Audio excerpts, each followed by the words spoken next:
ប់ពេលសន្វាយើងចារួមគ្នា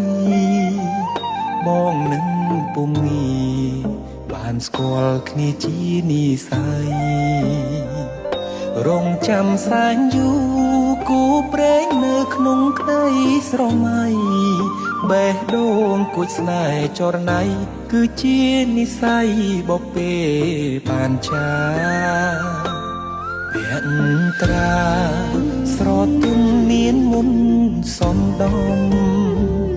អោកែវឆោមយំឲ្យរៀមចាប់ចិត្តចេតនាសំរងភោផុងលោមពោល្អដូចអប្សរាប្របីស្មាកូនទេវតាឲ្យបងស្នេហាដកចិត្តមិនរួច